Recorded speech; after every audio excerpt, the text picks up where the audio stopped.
morning, everybody, and welcome to the live stream tonight. I'm absolutely thrilled to have Jay Beecher on. Now, some of you who are familiar with Twitter will know Jay Beecher very well, and you will certainly know the story about Mr. Mason Mills, which is what we're going to be talking about tonight. Thrilled to see you all on the live stream. Keep the comments going. We've got a super chat enabled, so it'd be great if you can use that if you want to ask any specific questions. We also obviously need you to retweet this on Twitter to get the Twitter followers on, and like, share, you know, all the usual things that we need you to do on social media. Hopefully we're across Facebook and YouTube tonight as well. This is our first time on Twitter using this platform, so it'd be really interesting to see what the feedback is. So welcome all, lovely to see you. Hope you've had a great day in this lovely weather. So Mr. Mason Mills, how many of you thought he was Dominic Cummings? And if you thought he was Dominic Cummings, were you prepared to trust him when he asked you for his money? Well, here to tell us all about it is Jay Beecher. So I'd love to welcome you onto the show, Jay Beecher. Hi, Rebecca. How are you? Hope you're well. Hi, Jay. Lovely to see you. Thank you for sparing your Friday night for us. No problem.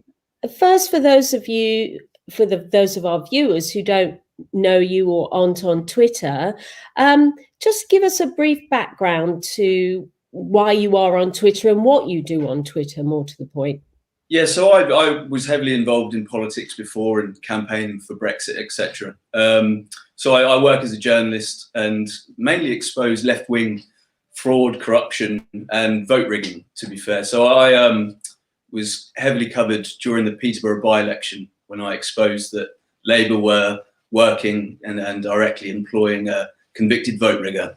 So it's mainly investigative work, really, and things that the MSM and left-wing media don't cover. So get a lot of grief, and you know, it's just important work, really. It's just something that I'm quite passionate about.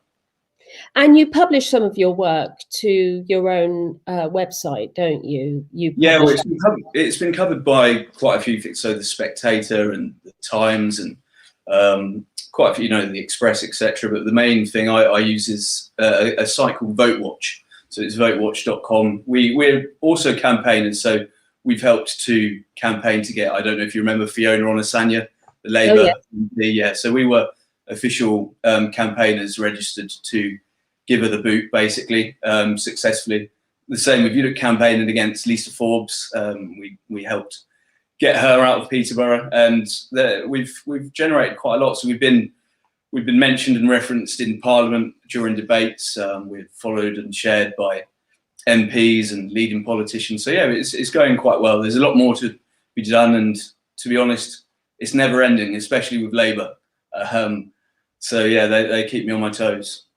So I couldn't help noticing last night when I was doing a little bit of Google searching that because you are not associated with being a lefty wokey, you are automatically a right wing, as far as right as you could get, fascist, yeah. Basically. Oh yeah. Largely because you're not left wing. I mean, we're all a bit bored of those labels now, aren't we? Because they're just they just raise the exchange rate so high on that currency, it doesn't mean anything any longer. Well, I think, to be honest, people forget, you know, definitions. They just ignore them completely. Racist, racism, Islamophobia, all sorts of labels. They will try anything in the book to try and silence you. Because, for instance, take during the Peterborough by-election, when I was exposing vote fraud and the vote rigger there, that was the easiest thing to say. The Labour Party, oh, he's an Islamophobe, just because the culprits happened to be Muslim, which was a complete irrelevance to me, of course. The same with many things, you know, when I've exposed left-wing Labour, they say I'm far right. I'm even a Tommy Robinson fan. I've never supported Tommy Robinson in my life. They'll just try absolutely anything to try and discredit you and to stop people reading your stories, because they don't want the truth getting out, basically. Yeah, I mean, I had an experience with Tommy Robinson on Twitter because I criticised him for beating up the alleged perpetrator, you know, touched his daughter in the swimming pool. And I said, well, that's no way to go about behaving as a citizen. And so not only had all the lefties called me a right-wing fascist because clearly I supported Brexit, but then all the right-wing people who were Tommy Robinson supporters. Oh, you can't win. Yeah. You can't win. I get on a daily. I sometimes save some of the funniest ones, but I get called, if I expose someone from the far right, I'll be called a Marxist.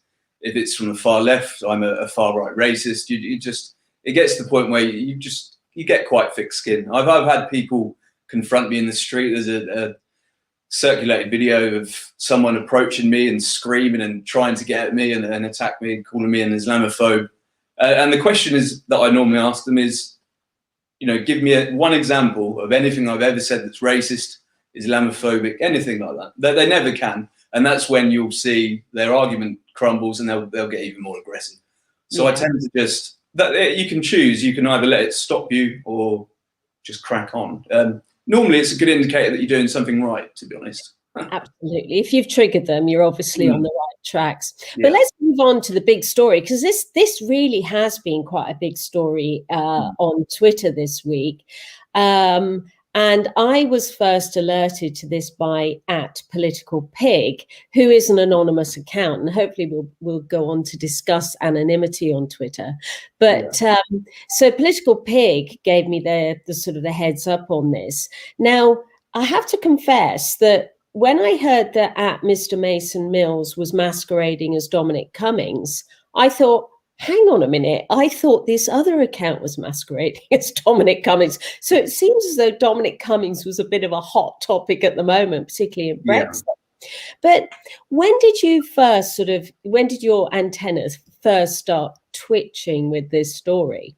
Very early on, well over a year ago. I think when the Mason Mills account started getting quite popular, I noticed, there was, although he didn't specifically say, I am Dominic Cummings, he would intentionally allude to the fact that he was. So he even, for instance, when one of Dominic Cummings' relatives passed away, someone posted on there and said, sorry for your loss. And he said, thank you. And, there were things like that on the way he designed his website was with Dominic Cummings' pictures. There were all sorts. He capitalized on that. But before Mason Mills, so I'd been involved in exposing QAnon, the QAnon extremist movement over in America, that was heavily linked to promoting Donald Trump.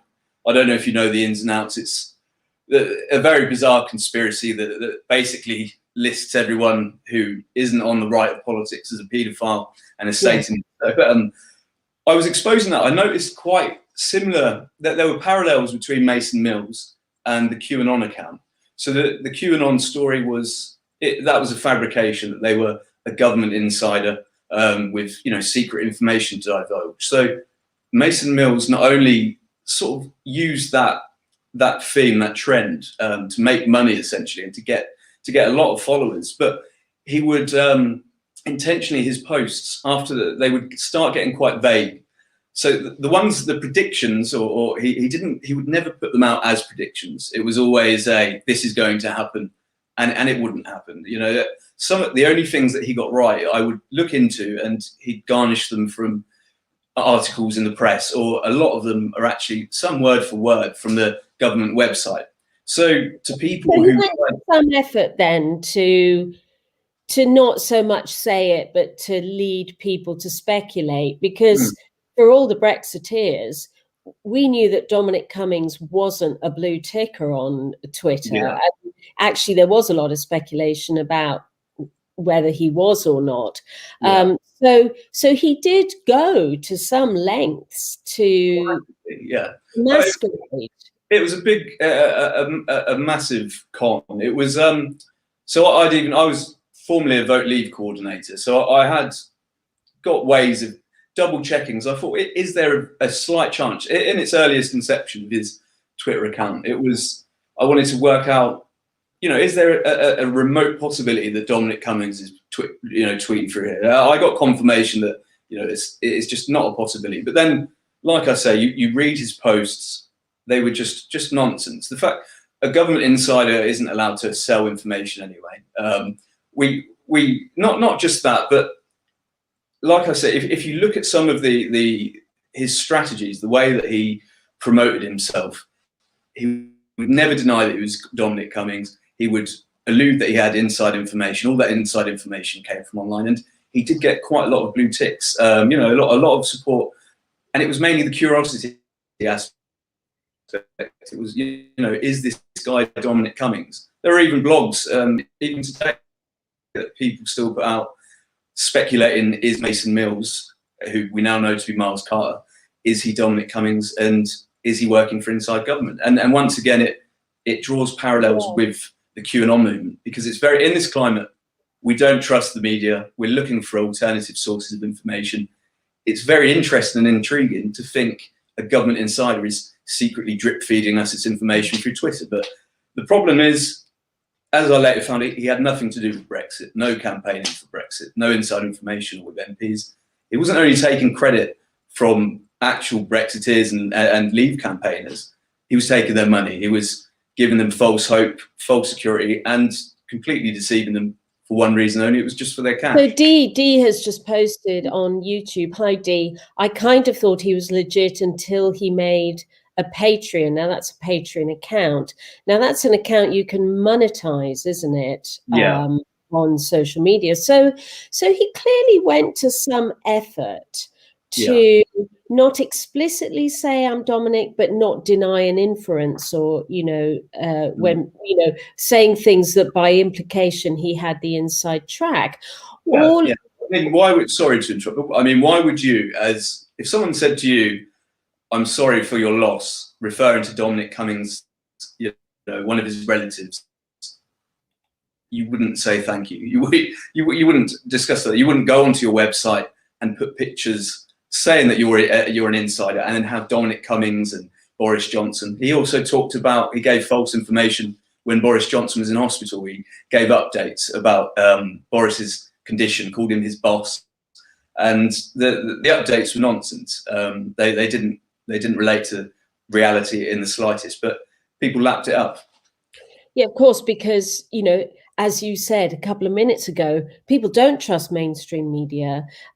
So they'll automatically trust somebody who they appear to be friendly with on Twitter. It's quite a depth of deceit that goes in there. And one of his big followers, Adam Brooks, who is the publican down in Essex, I saw a really chippy comment from him saying, we don't trust MSM, and this guy's absolutely 100% legit, and I trust everything he says.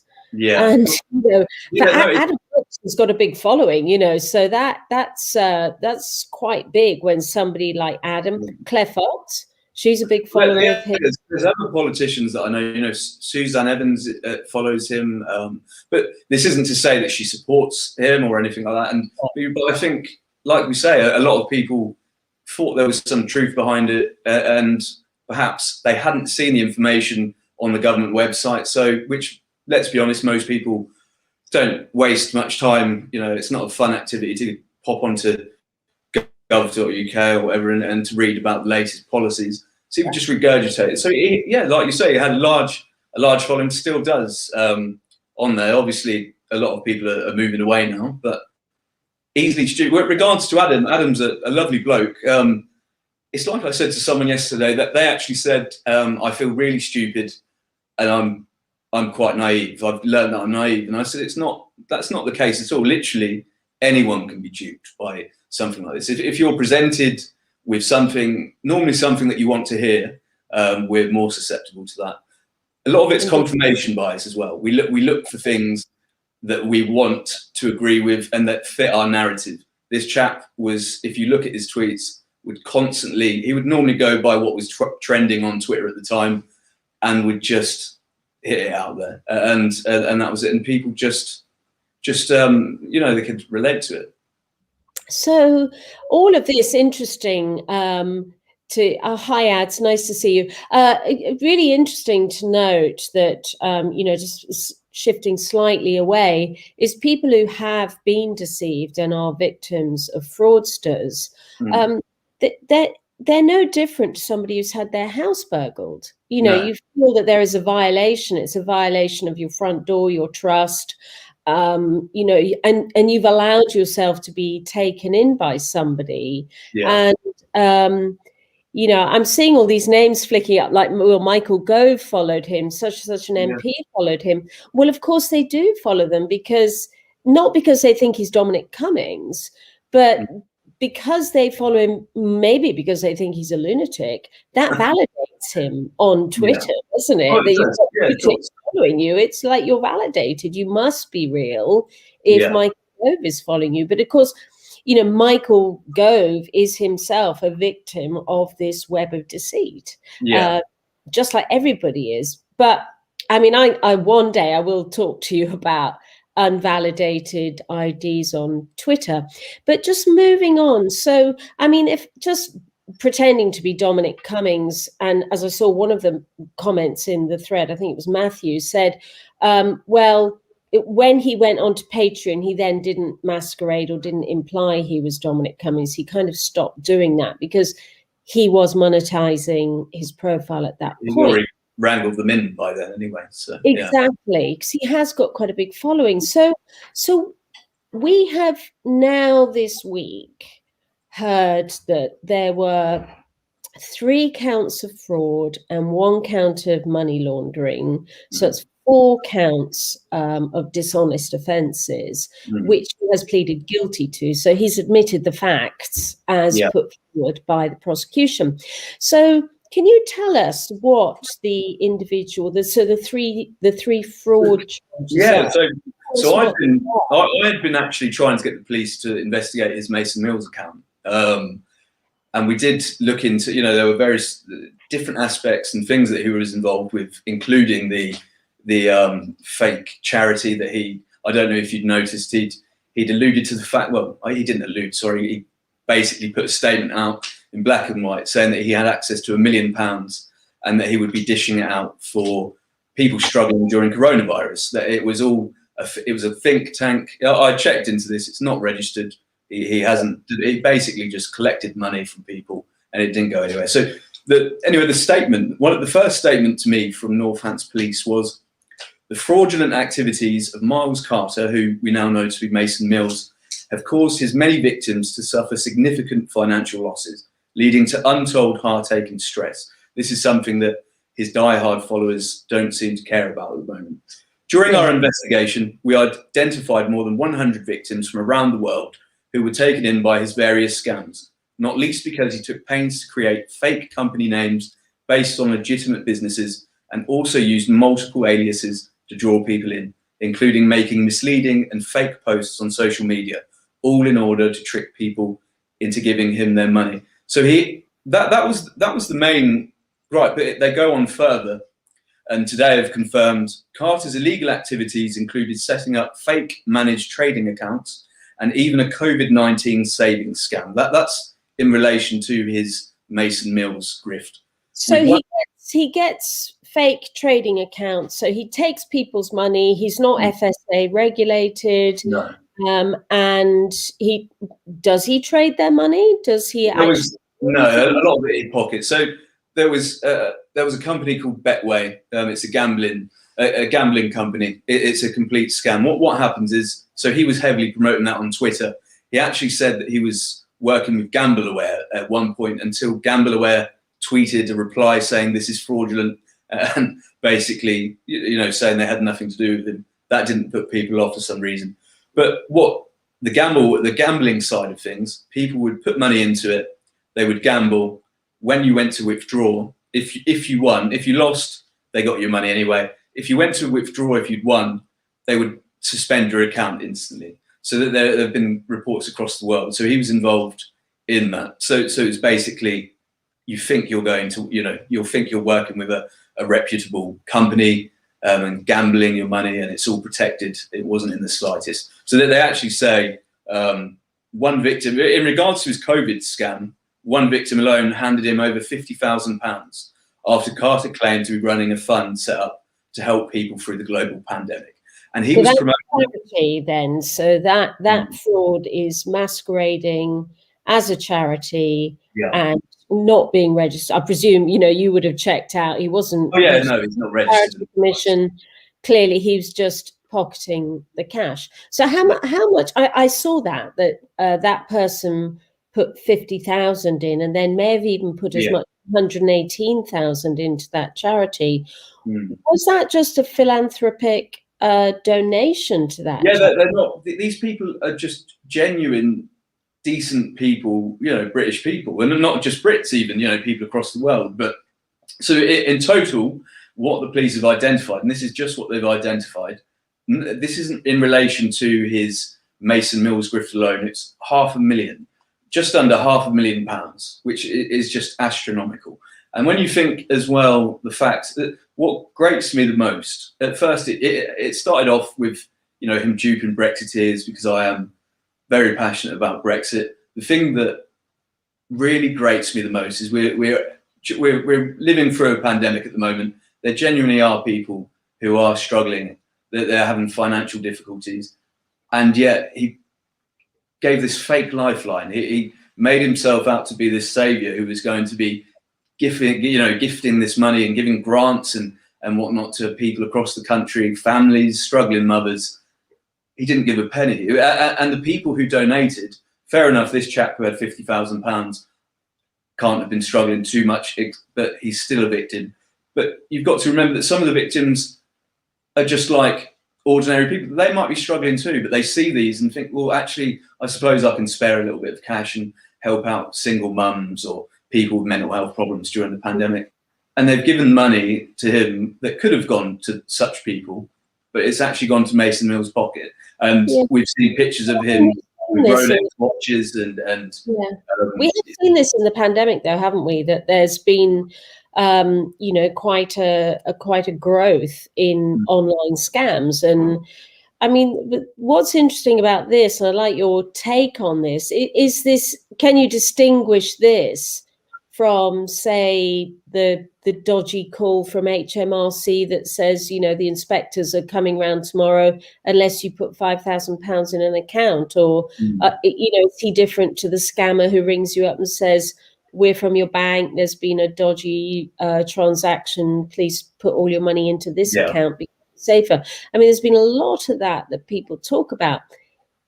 Can you distinguish him from those people? Is there something there are about parallels this? You know, there are parallels to those sort of people, and that he uses confidence tricks to, you know, I am this person. There's giving people no doubt that he has inside information, that he's going to do this. What I would say, though, the thing that people rarely seem to do is look at results. I always think, look at what these people have done in the past. What's their track record? With Mason Mills, although he's still, I'm actually, I think he must know this, but I've got people inside his group. He's having very Jim Jones style, you know, frantic discussions with his cult members. What people forget is that he hasn't actually done anything. He hasn't given anything to charity. They've never seen him give anything to charity. They've not seen him do anything for Brexit or you know, lobby government. Absolutely nothing. I would always say to these people, check the source, and two, do you really want to be giving money to someone that, one, you don't know much about, and two, you don't even know his identity? He was a cartoon, for God's sake. You know, his whole picture was a cartoon. We never saw his face. He slipped up once by putting a picture of himself on Discord. That's how I was able to cross-reference the pictures between Miles Carter and Mason Mills. Yeah, I would just say look into things. It's very easy to be conned, but the tactics that these people use are quite advanced, and they mainly play on two things. There's the human need to help people or to get involved, and also just the natural curiosity of things. You know, it's just a natural thing, and I suppose to some extent vulnerability. We're all a bit fed up, especially in politics. We're fed up with how things go at times. We're fed up with media coverage, and like I say, it looked like an alternative outlet for them. But yeah, I would just tell people, just think, just stop and think. Because I mean, one of the words you use is like he's a confidence trickster, and you know, I remember in my criminal bar days, I was feverishly trying to mitigate for my client who had pleaded guilty to a not dissimilar sum. And I'm going to come on to this because I know people will be interested in my view on the sentencing. But, you know, when I was mitigating for this client in front of the Crown Court judge, I was going, well, Your Honour, you know, my client is a pathological liar. And I've got a diagnosis from a psychiatrist who we paid enough to write a report to say that pathological lying was a psychiatric condition. It isn't. The Crown Court judge was absolutely brilliant in handing, well, actually, when I was trying to mitigate for my god-awful client, the judge said to me, Miss Butler, you've just told me your client's a pathological liar. How do I know that everything you are now telling me on your behalf of your client isn't also lies? How do I know they're not lying about being a pathological liar? And this is the thing, you know, they lie about everything. They're criminals. These are not white lies. These are curated. He's curated this. But one thing you said that really made my ears prick up was the police said multiple identities. We know about Mason Mills. Now, he has plenty of, even today. So throughout my work, I get attacked by Labour trolls and the different people who, and they'll normally try and throw different allegations and things at you. But I've noticed that we've highlighted things that we suspect, accounts that we suspect are run by Mills himself. Some insiders from his group who have left have also stated that he has such accounts, but they're all set up in April, this year. So, just after this story's broken. But before that, if you look at his account, a lot of his things were retweeted by what I would call bot accounts and fake accounts that none of them have. So I understand why some people want or need anonymity, to be anonymous, on social media. I don't personally think it's a great idea. I think that something needs to be done to address it. Because how do you know that his supporters aren't him running? No, that's today there are quite a lot of people who they'll even word things exactly the same. I'll block them. I'll say something back, block them. They'll pop up under a different account, a different name. They write in exactly the same things. They'll say the same things. You can't tell. The problem is, so I actually had a bizarre thing last year. It was, I'd exposed someone as having lied. It was a Twitter user, and he put out a video and it was linking me, saying that I was funded by Bill Gates and George Soros, and that I was a paedophile, and that I was some quite horrific thing, even bringing in family members. And but what can you do? So Twitter couldn't take down his account. He has a fake name. He hides behind a fake alias, fake picture. What can you actually do to these people? So a lot of the responsibility lies with social media companies. So if Mason Mills, Miles Carter, didn't have his account on Twitter, if he wasn't able to be anonymous, if he'd had to show ID to set up his account at the very least, none of this would have happened. And how many more David Vance has just put up a comment. Oh, hi, David. Yeah, he's on the stream. So David Vance put up a comment a minute ago to say that Mason Mills had contacted David privately to ask him to help him verify. There we are. Get him verified on Parler. He clearly implied he was Cummings. He didn't get verified, though. I think David Vance did, though. So, yay, David. David's a nice bloke, and I don't think he would have fallen for Mills's nonsense. I keep calling him Mills. I'm going to have to start learning to call him Miles Carter. At one point, I called him Cummings earlier when I was talking about him. But yeah, I don't think Nick Cummings is going to be particularly flattered by this, or flattered by the headline I put up. I think Dominic Cummings should maybe do set up a fake Mason Mills account. That would be a good turnaround. That would prove he exists anyway. So we have the sort of masquerading under this sort of the gambling business. Now, they disavowed themselves of him really quite early on, didn't they? Yeah. They tweeted out and said nothing to do with us. So what was that particular fraud? What was he doing with that one? With the gambling, that was with Betway. So it was where there were two things. So Betway was convincing people to hand over large sums of cash to set up gambling accounts. And like I say, if you lost, they keep your money. If you win, they keep your money. But what he did to validate himself, which struck me as particularly egregious, was he was almost setting himself up as the angel to protect people from damaging themselves from gambling and be gamble aware. That was the other grift, yeah. Well, his other grift, just as well, perhaps more shocking, was to promote a company that was aimed at people with gambling addictions, and he promoted it as gambling without risk, which, as we all know, is impossible. Yeah? If you gamble, there's a risk, otherwise it isn't gambling at all.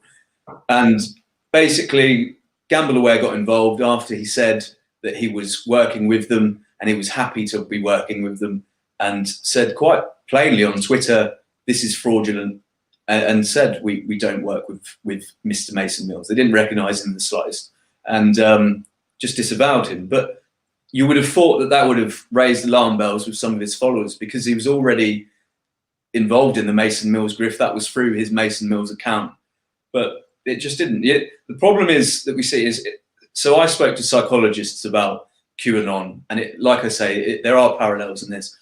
Once you've bought into certain things, conspiracy theories, or you've bought into a particular, supporting an individual, it's very, very hard to walk away. It's very hard to accept that they've conned you or lied to you.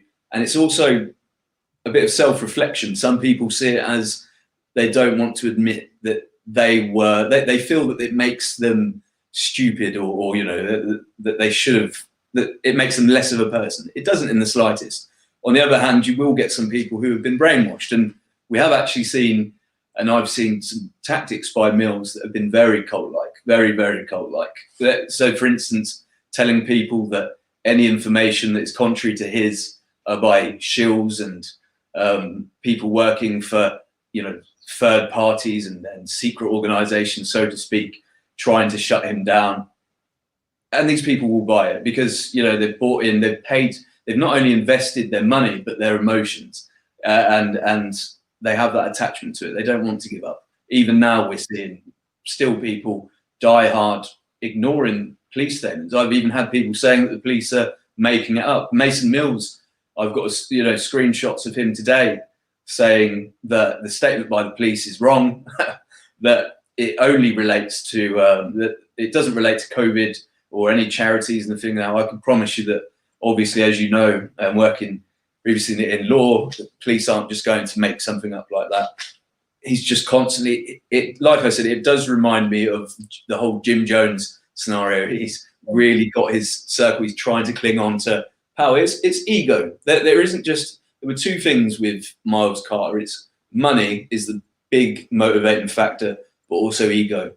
Yeah, so I'm going to come on to the money in just a sec, but you reported this to the police. Were you then a prosecution witness giving evidence? I've handed over evidence to them. So the witnesses, that they are actually taking more statements from witnesses as we speak. They've already taken some that are due to be read out in court. So he's being sentenced to. He obviously pleaded guilty, although if you read some of his comments now, it would feel like he was doing, he's done the opposite. He's being sentenced on May the 7th. Some of his victim statements are being read out in court, and some of them directly are from people who joined his Discord and Patreon Mason Mills scam, and they'll be reading it out. I've had quite a lot. I've been bombarded with people who've been scammed by him. There are people. So I've got one who messaged me saying, "I've just read your piece, and to be honest, I'm still processing it. I felt pretty emotional actually, because over several weeks I've tried to support people who have been damaged by Mills, and I've had to endure the protestations as you have from die-hard supporters. Someone lost £500. Dear Jay, I just want to say so much. Thank you so much for your article on Mason/Miles Carter. I lost over £500 myself. Another, I just want to say thank you exposing this creep. Unfortunately, I was taken in by him. I left in January when my refund didn't materialise. I'm still recovering from the shock, to be honest. But thank you. And I could go on and on. The problem that we saw was it was very cult mentality. Just go to that refund story, because that was one of the other frauds, wasn't it? That if you pay up for this platinum membership, then you will get a refund. Was that with the COVID charity, or was that with that was through his Mason Mills grift? So if you joined up to his, I'm not too clued up with Discord, to be honest, but there was, you could sign up through Patreon and it linked to his Discord. You could have different tiers. So you could pay up to, I can't remember, it was £75 or whatever it was to be a gold member, and you had direct access to him and his inside information. There were different levels. In the end, it kept changing. He would constantly change the tier levels. He promised to give refunds to people who he'd taken money from, because at one point, 2 lots of payment were taken per person, so that you're talking thousands. None of these materialized. What happened was Mason would then, if anyone objected in the group, he would dox them. So he would, and this is what got him kicked from Patreon, he would put out their private information in the group, call them traitors, etc., and just direct an unrivaled amount of abuse at them. He would behaving like a narcissist, really. So the minute you push back on them, then the evil monster sort of comes out. They're the enemy. They're the enemy. These victims who have lost money, and just some, actually, the vast majority would ask very politely, I just want my money back. I'm not going to say anything. Someone even said, I'm not going to say anything bad about this group. And they were just just pounced on. And I had pictures of my front door posted on their group when I started long back speaking out about him. It's just a bizarre mentality. It is a cult. So we got one of the viewers, Helen Kemp. Hi, Helen. You're on YouTube. She was saying his ego is massive. I was doxed by him. So, I hope Helen can give us a little bit of detail on that on the stream. So this is what you're saying, that when people push back against him, suddenly the full fury of the ego comes, marching out and pushing them into a corner. Yeah. One thing that always interests me about fraudsters, obviously having dealt with them professionally at the criminal bar, is what they do with the money. Now, because tracing money is actually very, very difficult, but because of the way electronic finance works, it's actually easier to trace transactions. For the police, it's very easy for them to trace it. Yeah. I saw that he got done for money laundering, so that was number 4 offence. We've got 3 frauds, which we broadly now know what they were, and we know there's big groups of people involved as victims to those. Yeah. And they're identifiable. We've got the money laundering. Do you know anything about that? With regards to the money, they haven't been able to, for obvious reasons, go into specifics. We know that his money, the money was laundered through various things. A lot of it seems to be on just living a lavish lifestyle. So there are quite a few pictures of him, for instance, wearing a Rolex watch. He bought himself a jacuzzi, and they're obviously looking into that. The police, for obvious reasons, they couldn't give me a breakdown of where the money went, but thankfully they've tracked it. And we've got to remember that's only what we know about. The 500,000 is what we know about, and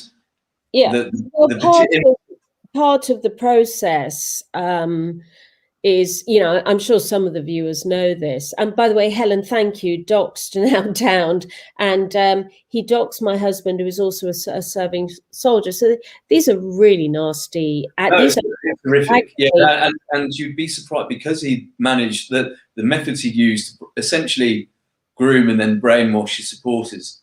Yeah, some of them were extremely vicious. Some people that you wouldn't expect as well. I've seen elderly ladies on Twitter very just rip into people, tear into them, their personal character for daring to ask for a refund or saying, suggesting that Mason Mills was a fraud, and they had emails, messages, threats, all sorts, and family members being brought into it. Funnily enough, Mason Mills is now messaging out saying that he's concerned that he's talking about me, are going to dox his family, and that his family are under attack. He's trying to act. You've never done that or ever threatened? Yeah, no, not in my life. I'd never do that. But it's everything that he has done wrong. He's trying to make himself a victim. It's just very strange. I'll be completely honest. I'm looking forward to May the 7th, just to see what happens. I can't see him not getting a custodial sentence, and even he is. Well, I'm going to go on to that. I was going to say, you have a good insight into the, what he might receive, or. Yeah, I'm pretty sure I can pretty much give you a good old guess on that. But I wanted to actually have more of a chat about the money laundering, because he would obviously have had to find a mechanism to take the money and then put it into something so that then effectively disappears, to call it money laundering. And I mean, that's the technical bit that always really, really interests me, the lengths to which people will go to hide money. And people on the stream may not realize this, but there is a procedure called the Proceeds of Crime Act, and that is after a conviction, after sentencing, that effectively there is a process that people go through in order to recover the money. So people, Helen, you should put your claim in so that you do get your money back. Anybody who has been deceived by him, you must put your hand up and say that. On the article, sorry to jump, but the police have said, I include this in the article, the police are actively encouraging anyone who has been fallen victim to him, who hasn't got a refund from him, has been scammed, to contact Action Fraud. I don't know if we can pop the thing out, but it is on the actual article, and if you type Action Fraud online, it comes up that you can ring them, email them. And it's definitely, like you say, it's not just important to get your own money back, but you're actually doing a service for others, because the more information that they have, the harder they can go against this chap. And from what it looks like, and actually more charges. That's the thing, yeah. From what it looks like, it does look like there could potentially be more charges. They never do one. There you are. Thanks, Jed. Actually, there's a website. So. It's online reporting of fraud where you've been a victim of fraud. Thanks for popping that up. So, I mean, one of the interesting aspects of this is the proceeds of crime recovery process. Now, my experience is that, when it first came into being, you'd have cocaine dealers with Sunseeker yachts and private airplanes, and they'd do their time in custody, they do 10 years or whatever, get out after 5, and then they'd be back on their yacht, or the wife swanning it in a decent property down on Sandbanks Peninsula or something like that. So now the proceeds of crime does kick in, and they're a little bit more willing to pursue it, but quite often they don't. And something that you've said a couple of times, and I have read this, that really, I always ask this question. So we're looking at, we know £500,000.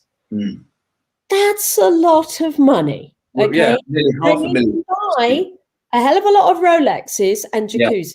So let's call it 50 grand. You've actually put we banged a nail into. I'd say 50 grand for a jacuzzi and a Rolex. 450,000 short.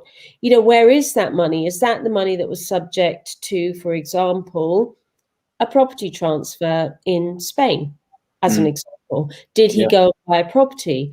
And this is the problem with fraudsters, is the frauds are carousel type frauds.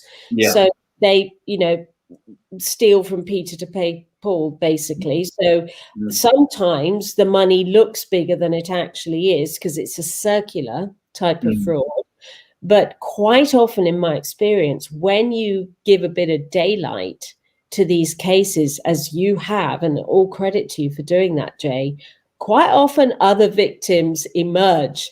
And I used to say to my clients, well, I'm afraid the woodwork is crawling now, because having had the press in court, I quite often did sex offenders. The first brave person who puts their head above the parapet, the first victim who puts their head up and says, look, this guy abused me as a child. Suddenly people think, oh, well, they've done it, I can do it. So he hasn't just done it 3 times. Oh no, I'm like I say, I'm getting. I read you out a few of the messages that I've received. These people were scared because of the doxing and the bullying online, but there are now the story's out there. There are tons of people. It's daily, and I'm having to pass it over to the police. As you say, it's going to be a difficult one. It's going to be interesting to see what comes out of the court. You know, the sentencing. If we find out any more about where the money's gone, I suspect, sadly, I don't have much faith in our justice system at the moment, I'm afraid. But I can imagine Mills will get some time behind bars and come out, and as you say, he will have invested some of that into assets that he's done overseas or other thing. I can imagine him still living reasonably comfortable from what he's grifted from people, and that's a massive shame. So people need to, if they've been conned, if they've given him money, that they need to get their name in there. They can do so. They don't have to do it on social media. They don't have to even let anyone know other than the police and through action fraud. And the police have been very good. North hats off to them. They've been fantastic. They've ruthlessly, gone for him. Basically, they're collecting information. We're going to see. I'm hoping. I believe personally that there are further charges that could be placed against him in relation to his Mason Mills scam, and we'll just have to see from there. But, thanks, Jed. We've just had there is an Action Fraud Scotland. So somebody put in the thread that there wasn't one in Scotland, but there is. So just Google it if you want to report it. Actually, one of the things you've just raised, which I think is worth saying, having been jaded myself in the criminal justice system, working in it for years, in these sort of circumstances, it's almost as though the CPS and the police, they want their prosecution, they want their conviction, which they've never got. Once they know what the sentence is, and I am going to discuss sentence in a minute, once they know what the sentence is, they actually lose interest and they move on. They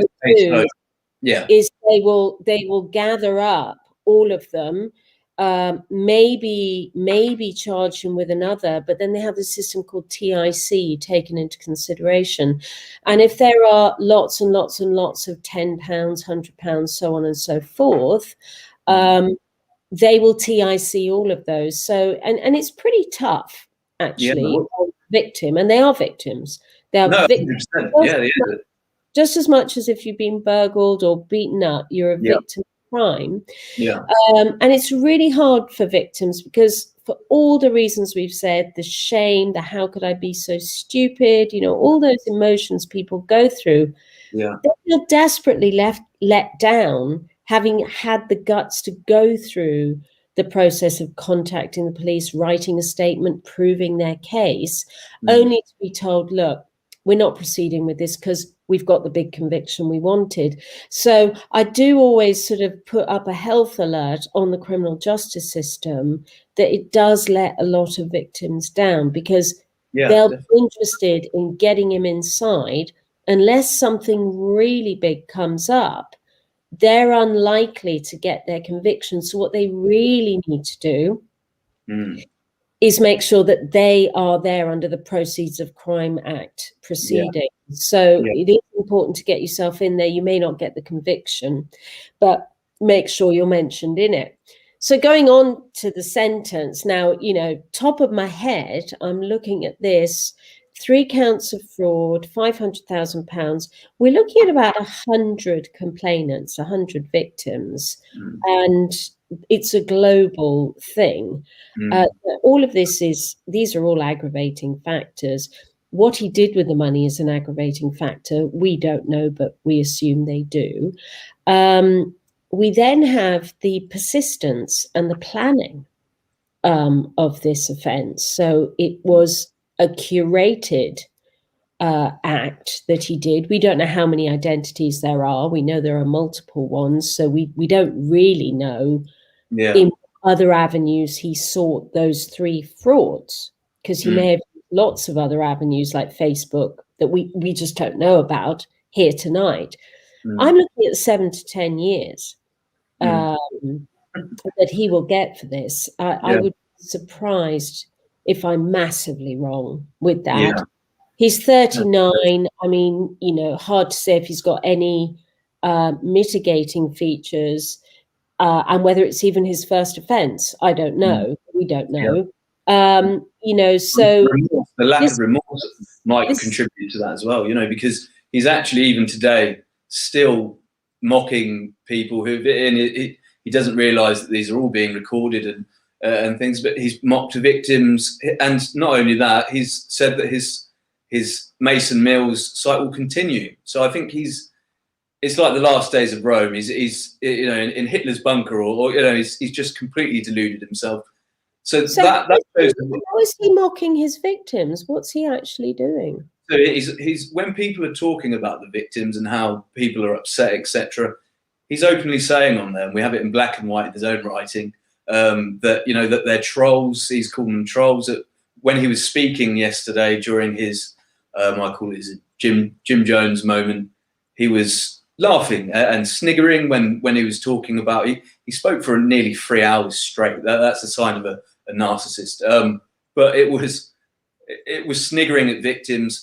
There was a blasé, just a very, very non-heartfelt one line. Yes, I feel for some of the victims. It was more me. It was if you read his thing, he was upset he'd been caught. Basically, he doesn't care about the victims, but openly sniggering, like I say, when he was talking about them, and that's just it. Just shows. I'm hoping I've sent that over to Northants, but I'm hoping that will be used as well. I know that some of the statements that are being garnished are being read in court during his sentencing, but I'm hoping that shows it as well, because no doubt the manipulator that he is, he will stand there in court and perhaps, you know, say, oh, he had, I don't know, mental health problems. He had this reason, or he feels extremely sorry and he'll reform. But it's in black and white, just today and yesterday, day before that, and his actions the whole way through. He isn't bothered about victims. He's bothered about being caught, and not only that, he's still willing to keep his cult alive. So that hopefully will play into their decision for sentencing. Well, it will. I mean, expressions of remorse, but he will have had an opportunity by the time of the sentencing hearing in May to speak to a probation officer who will prepare a pre-sentence report. And he may well, as I explained earlier, you know, the client I had said, well, I'm a pathological liar and it's, you know, it's a psychiatric illness.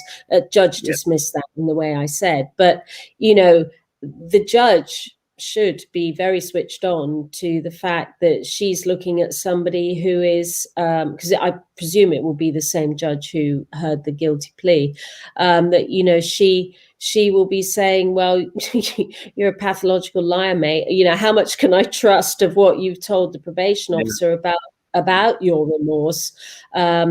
Because, and this is what I talk about, curating this persona that was able to manipulate money out of people. That is a very calculated crime.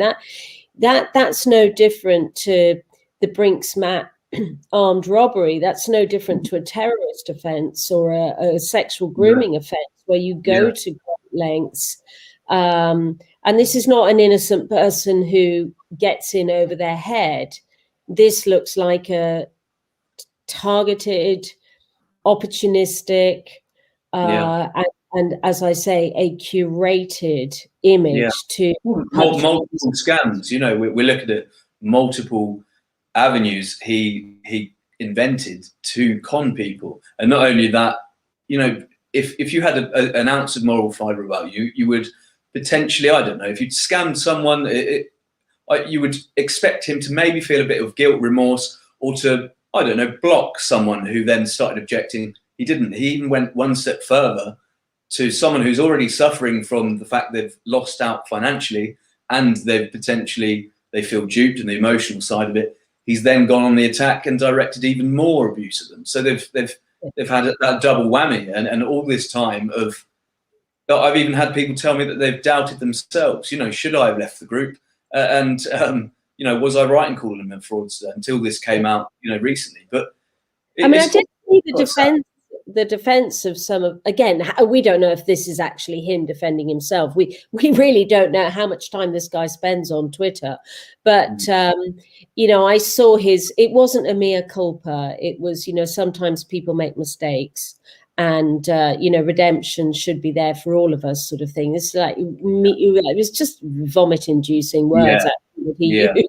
But anyway, you know, maybe he wants an opportunity to come back on why he used those words. But I saw that as a bit of gaslighting, further gaslighting. Oh, there's massive gaslighting at the moment, especially you know, saying I pleaded guilty, therefore, you know, give me sainthood because I've admitted it, and therein lies my redemption. Well, that's only because you got reported. You know, you didn't exactly go to the police station and dob yourself in. He wants a lesser sentence. That's all he'll be after now.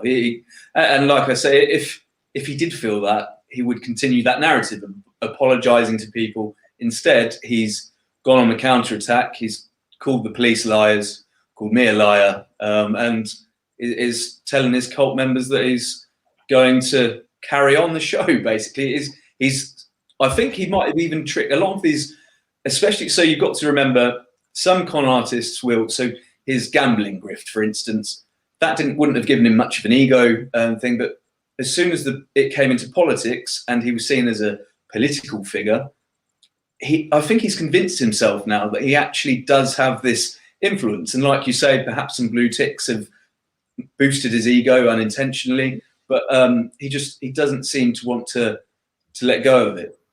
So I think you'll see the group eventually implode. I don't know how can they possibly carry on, because there are still about 1,200 people. Their leader.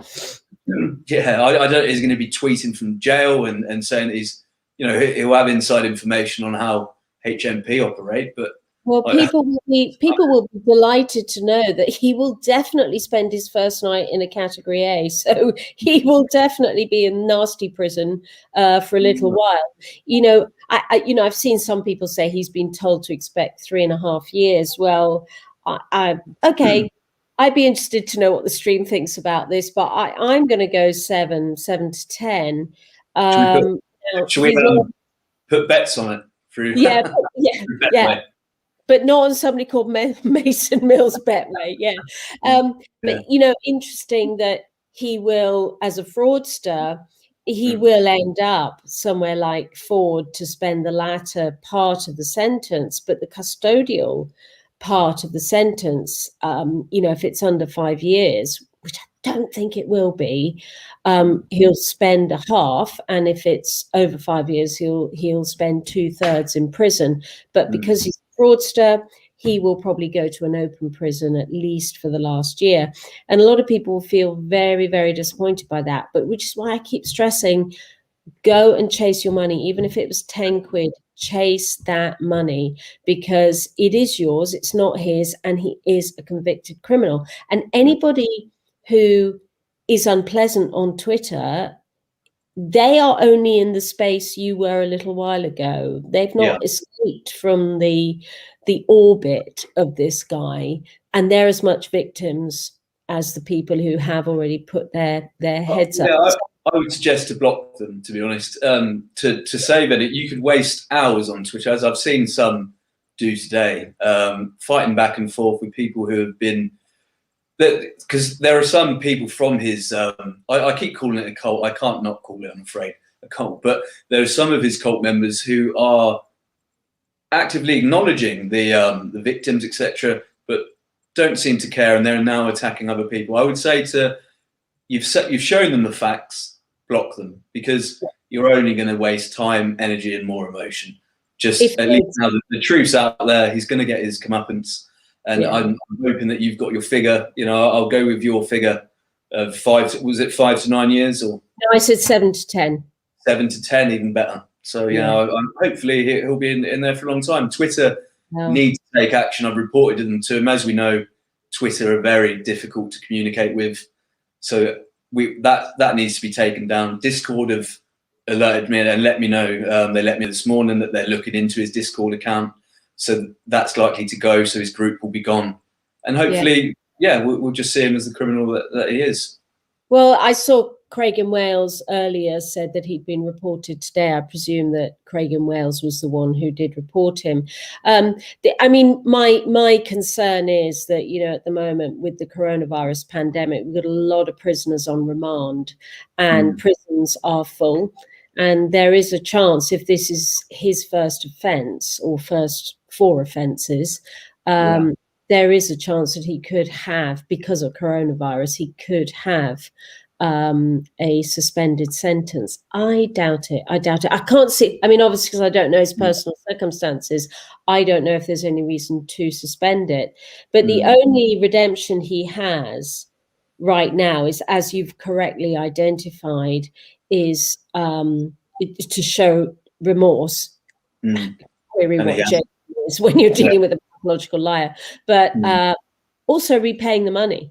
So the state, he's made no suggestion of doing that. Yeah, and we've seen actively him promise refunds and then just block people and dox them. So he's made no effort, even in his most recent messages to people. There's been no mention of returning money whatsoever. So that, like you say, and I've said, they do need to go through action fraud, and I can't promise them that they'll get their money back. But they do need to get it down there. There's a chance. What have you got to lose? You know, I believe the form takes about 2 to 3 minutes to fill out online. Fill it out, get that sent in, and you've got a better chance of claiming back your money than if you don't do it at all. So yeah. Well, Jay, you know, funny enough, we were speculating whether we would fill an hour 3 hours ago, and amazing. I mean, I think on behalf of everybody, I would say thank you. You know, I know the work you do on sort of shining light on things is really, really important, and you know, an absolute gold medal for this one to you. No. You must feel a huge sense of personal satisfaction, and you know, well done you.